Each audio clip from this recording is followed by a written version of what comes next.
Kitchen Blues. Kitchen Blues, eh bien, c'est une pièce de théâtre qui se situe à 10h chaque matin au théâtre du Train Bleu. Vous avez des jours de relâche.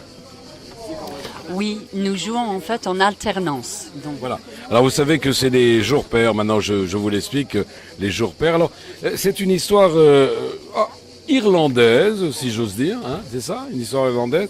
Alors, qu'est-ce qui se passe? Alors, c'est une femme qui est allongée sur un genre de sofa éclairé par un lampadaire sur pied. Cette femme, c'est Clara. Et Clara est seule. Clara se rêve. C'est bien de rêver, Clara, mais dites-moi, expliquez-moi tout quand même. Vous venez vraiment de Dublin? Oui, je suis originaire d'origine irlandaise et originaire de Dublin, mais ça fait longtemps que j'habite en France et je travaille régulièrement au TNP et c'est là où j'ai rencontré Jean-Pierre Siméon. Waouh, quelle belle rencontre! Et c'est lui qui vous a proposé de venir ici? C'est lui d'abord qui m'a écrit ce texte. Et à la suite de cela, nous avons créé cette version du texte qui s'appelle Kitchen Blues. Oui, alors rhapsodie électroménagère, c'est quoi alors?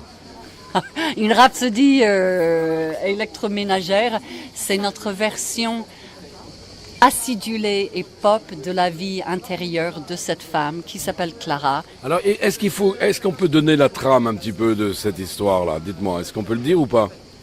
On peut le dire parce qu'on ne dévoile pas non plus le secret ultime qui se dévoile à la fin, mais cette femme qui est aussi dans le chiffre 7, identité 7 femmes, traverse de multiples situations et couleurs pour ensuite se trouver à la fin. Et elle traverse 7 personnages.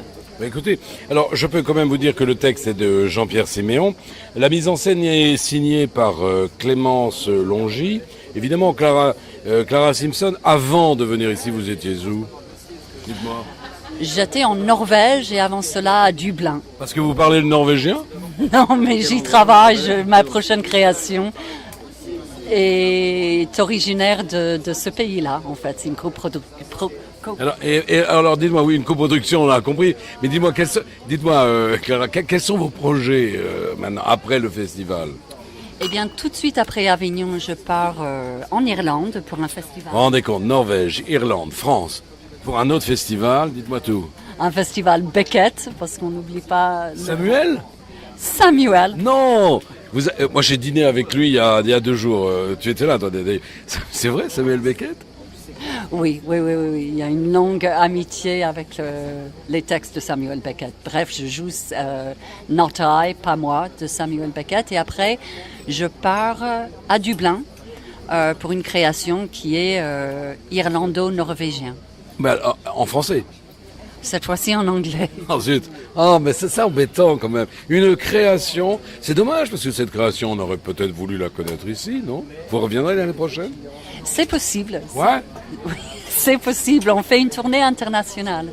Écoutez, moi je peux vous dire que Robert, qui est là, comédien, photographe d'occasion, mais en tous les cas, il adore les yeux bleus. Hein? C'est vrai? C'est vrai. Et elle en a des magnifiques. Voilà, donc on sait tout. Alors ça c'est très important quand même de le souligner. Nous avons David à côté de nous aussi.